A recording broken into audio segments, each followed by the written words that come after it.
Hi friends, இந்த வீடியோவில் நாம் கார்த்திகை தீபம் சீரியலில் ஒரு அல்டிமேட்டான ப்ரொமோ வந்திருக்கு. அதை பற்றி தான் இந்த வீடியோவில் பார்க்க போகிறோம். அதுக்கு முன்னாடி நம்ம சேனலை சப்ஸ்கிரைப் பண்ணாதவங்க கீழே இருக்கிற சப்ஸ்கிரைப் பட்டனை கிளிக் பண்ணிவிட்டு பக்கத்தில் இருக்கிற பெல் பட்டனையும் கிளிக் பண்ணிடுங்க. நம்ம ரமேஷை பார்த்தோன்னா ரம்யாவுக்காக ஒரு சூப்பரான கட்டில் வந்து செஞ்சு கொடுத்துட்றாங்க. இதனால ரம்யா செம்ம டென்ஷன் ஆகுறாங்க. அதான் நீ சொன்ன மாதிரி கட்டில் வாங்கி கொடுத்துட்டல, இங்கேருந்து கிளம்பு அப்படின்னதும் ரமேஷும் அங்கேருந்து கிளம்பிடுறாங்க. அதுக்கப்புறமா அன்னைக்கு நைட் ஆகுது. அங்கே பார்த்தோன்னா ரம்யா வந்து நல்லா தூங்கிட்டு இருக்காங்க. அப்படின்னு பார்த்து திடீர்னு ரமேஷ் என்ன பண்ணுறாங்கன்னா நம்ம ரம்யா வீட்டுக்கே வந்துடுறாங்க. அப்படின்னு பார்த்து ரம்யாவுக்கு ஃபோன் போட்டு ரம்யா செல்லும் கொஞ்சம் வெளியில் வாமா அப்படின்னதும் ஏய் என்ன பண்ணிட்டு இருக்க நீ அப்படின்னு கேட்குறாங்க. கொஞ்சம் வாமா அப்படின்னதும் பார்த்தா நடுக்கோல்ல நம்ம ரமேஷ் வந்து நின்றுட்டு இருக்காங்க. அப்படின்னா நீ இன்னும் போகவே இல்லையா? போயிட்டேன்டா செல்லும், இருந்தாலும் நான் வாங்கி தந்த கட்டில நீ தூங்குற அழக பார்க்க வேணாமா? அதான்டா செல்லம் வந்துட்டேன் அப்படின்னதும் டேய் நீ எல்லாம் திருந்தவே மாட்டியாடா, என்ன இப்படி பண்ணிட்டு இருக்கேன்? இங்க பாரு, எனக்கு தான் உன்னை சுத்தமா பிடிக்கலன்னு சொல்லிட்டல, பின்ன எதுக்குடா என்ன டார்ச்சர் பண்ணிட்டு இருக்க அப்படின்னு ரம்யா வந்து டென்ஷன் ஆகுறாங்க. என்னடா தங்கம் இப்படி எல்லாம் பேசுற, வா நீ தூங்குற அழக நான் பார்க்க போறேன், நீ தூங்குவியா நான் பாப்பனா அப்படின்னு ரமேஷ் வந்து அல்டிமேட்டா காமெடி பண்ணிட்டு இருக்காங்க. ஏய் இங்க பாரு, அவ்வளவுதான், இல்லைன்னா உன்னை இங்கே என் கையால தான் கொண்டு போட்டுருவேன், ஒழுங்கா இங்க இருந்து போறியா இல்லையா அப்படின்னு சொன்னதும் இல்ல நான் உன் கூட பேசி இருந்துட்டு தான் போவேன் அப்படின்னு சொல்லி ரமேஷ் வந்து அடம் பிடிச்சதும் இப்போ வாரம் உன்னை ஒரே அடியா அனுப்பி வைக்கிறான், அப்போதான் ஒரு தொல்லை போனதா இருக்கும் அப்படின்னு சொல்லிட்டு நம்ம ரம்யா என்ன பண்றாங்கன்னா அவங்க ரூம்ல இருக்கிற அவங்க துப்பாக்கி எடுத்துட்டு வராங்க. துப்பாக்கியை பார்த்ததும் ரமேஷ் வந்து திருன்னு முழிச்சிட்டு இருக்காங்க. இங்க பாரு, ஒழுங்கா இங்கிருந்து போறியா இல்லை இங்கேயே உன் கதையை நான் முடிச்சிடவா அப்படின்னு கேட்டதும் வா உன் கையாலேயே என்ன ஷூட் பண்ணு ரம்யா, ஷூட் பண்ணு, நான் சந்தோஷமா போய் சேருவேன், வா கமோன் அப்படின்னு சொன்னதும் உடனே ரம்யா வந்து ரமேஷோட ஹார்ட் பக்கம் நேரா துப்பாக்கியை வச்சு பிடிக்கிறாங்க. ஐயோ என்ன ரம்யா பண்ணிட்டு இருக்க, இங்க பாரு நீ எங்க வேணும்னாலும் சுட்டுக்கோ, ஆனா இந்த இடத்துல மட்டும் சுட்டுறாத அப்படின்னதும் ஏன் இங்க என்னடா அப்படின்னு கேக்குறாங்க. இங்க பாரு, இங்கதான் என்னோட இதயம் இருக்கு, அந்த இதயத்துக்குள்ள நீ இருக்க, அதனால நீ இருக்கிற இதயத்தை மட்டும் அழிச்சிடாத ரம்யா, வேற எங்க வேணும்னாலும் சுட்டுக்கோ கமோன் அப்படின்னு சொல்லிட்டு ரமேஷ் வந்து வேற லெவல்ல பேசிட்டு இருக்காங்க. இதுக்கிட்ட நம்ம ரம்யா செம்ம டென்ஷன் ஆகி ஐயோ உன்னால எனக்கு பைத்தியமே பிடிச்சிடும் போல இருக்குடா, இங்க பாரு ஒழுங்கு மரியாதையா சொல்றேன், இங்க இருந்து போறியா இல்லையா, இங்க பாரு நான் உன்னை விட்டு போக மாட்டேன், நான் எங்க தான் போறது ரம்யா அப்படின்னதும் செத்து போடா, செத்து எங்கேயாச்சும் தொலைஞ்சு போடா அப்படின்னு சொல்லி கத்திட்டு ரம்யா வந்து உள்ள போகலான்னு எடுக்கும்போது உடனே ரமேஷ் என்ன பண்றாங்கன்னா என்ன இப்போ நான் சாகணும் அவ்வளவுதானே அப்படின்னு சொல்லிட்டு நேரா மொட்டை மாடி உச்சில போய் காலை வந்து போட்டுட்டு இருக்காங்க. ரம்யா இங்க பாரு ரம்யா நான் சாக போறேன் அப்படின்னதும் உடனே வீட்டுக்கு வெளியில வந்து பாக்குறாங்க. ரம்யா பார்த்தா ரமேஷ் வந்து மொட்டை மாடியில ஏறிட்டு நின்று நான் குதிக்க போறேன் அப்படின்னு கத்திட்டு இருக்காங்க. டேய் என்னடா பண்ற அப்படின்னு கேக்குறாங்க. நீ தானே சொன்ன என்ன சாக சொல்லி, அதான் உன் ஞாபகார்த்தமா உன் வீட்டுல இருந்தே குதிச்சு சாக போற அப்படின்னது. ஐயோ ஏண்டா இப்படி பண்ணிட்டு இருக்க, இங்க பாரு சாகுறதான் சாக போற, வேற எங்கேயாச்சும் போய் சாகுடா, பிறகு நான் தான் போலீஸ் கேஸ் அதுன்னு அலைய வேண்டியதா இருக்கும், இப்ப நீ கிளப்புறியா இல்லையா அப்படின்னு ரம்யா வந்து கத்திட்டு இருக்காங்க. இல்ல நான் உன் பேச்ச மீற மாட்டேன், நான் சாக போறேன் அப்படின்னு பயங்கரமா கத்துறாங்க ரமேஷ்.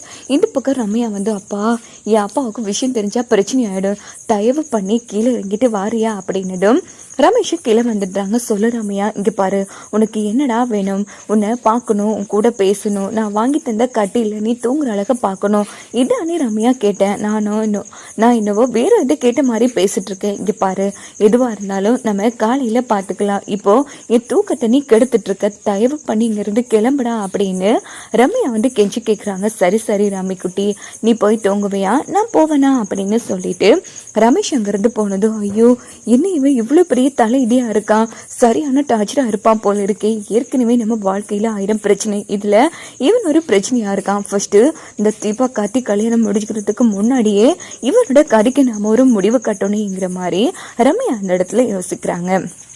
இந்த பக்கம் மறுநாள் காலையில் கார்த்தி தீபா விட்டு தான் காமிக்கிறாங்க. அங்கே பார்த்தோன்னா புடவை கடையில இருந்து நிறைய புடவையோட ஒருத்தங்க வராங்க. அப்போது அபிராமி எல்லாரையுமே கூப்பிடுறாங்க. கூடவே ரம்யாவும் நின்றுட்டு இருக்காங்க. இங்கே பாருங்கம்மா, நீங்கள் எல்லாரும் கடைக்கு போய் அலைஞ்சு புடவை எடுக்க வேண்டிய அவசியம் இல்லை. அதான் புடவை கடைக்காரரையே இங்கே புடவையை கொண்டு வர சொல்லிட்டேன். யார் யாருக்கு எவ்வளோ புடவை வேணுமோ தாராளமாக எடுத்துக்கோங்க அப்படின்னதும் எல்லாரும் ரொம்ப சந்தோஷப்பட்டு புடவை எடுக்க ஆரம்பிக்கிறாங்க. இந்த பக்கம் மைக்கிலிக்கிட்டே ரம்யா கிட்டே, ஏமா உங்க 2 பேருக்கும் சேர்த்து தான் சொன்ன எடுங்கம்மா அப்படின்னதும் அவங்கள சந்தோஷமா புடவை வந்து பார்த்துட்டு இருக்காங்க. அங்க பார்த்தோம்னா ரம்யா வந்து சொல்றாங்க, இப்படி சும்மா சிம்பிளா வந்து புடவை எடுக்கிறது ஒரு மார்க்கமா இருக்கு, வேணும்னா ஒரு கேம் விளையாடலாமா அப்படின்னு கேக்குறாங்க. என்ன கேம்? இப்போ உங்களுக்கு இந்த கலர்ல தான் புடவை பிடிச்சிருக்கோம் இல்லையா, ஸோ அதே கலர் புடவை உங்க ஹஸ்பண்ட் மாருக்கு பிடிச்சிருக்கான்னு தெரிஞ்சுக்கணும்.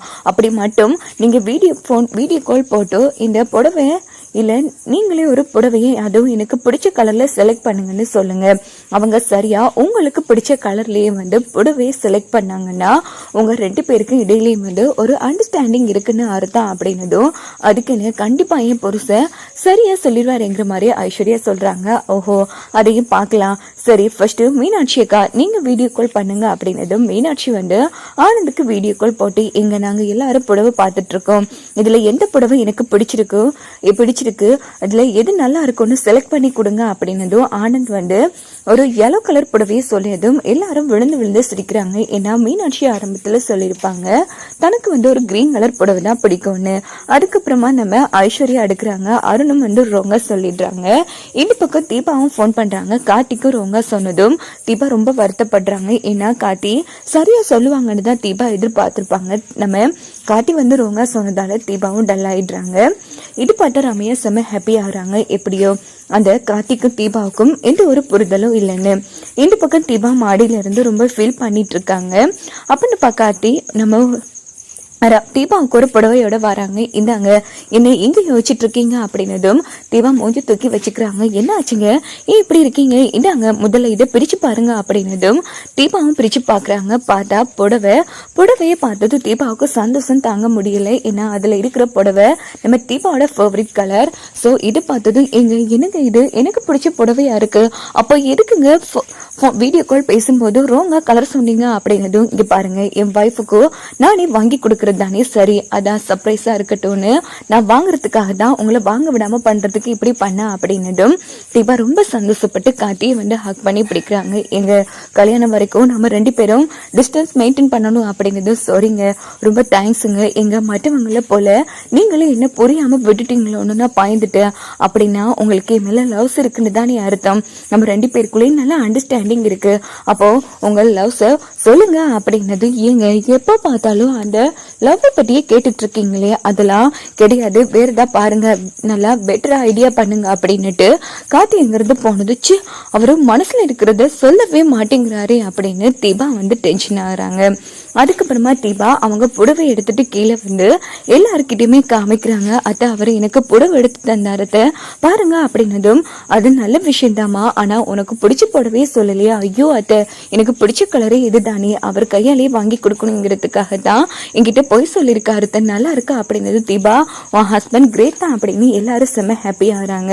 அம்மா பாரு அம்மோ, அவரு எனக்கு பிடிச்ச கலர்ல புடவை எடுத்து தந்திருக்காரு அப்படின்னதும் தீபா வந்து நம்ம தீபாவோட புடவையை பார்த்து ரம்யா செம்ம கடுப்பாகிறாங்க. அது எப்படி கார்த்தி உனக்கு புடவை எடுத்து கொடுக்க முடியும், இந்த புடவையை என்ன மீறி நீ எப்படி கட்டுறன்னு நானும் பாத்துக்கிறேன் அப்படின்னு சொல்லிட்டு ரம்யா வந்து அந்த புடவையை வந்து கிளிப்பாங்க. அப்படி இல்லைன்னா ஏதாச்சும் டேமேஜ் பண்ணி தீபா வந்து கட்ட விடாம தடுப்பாங்க.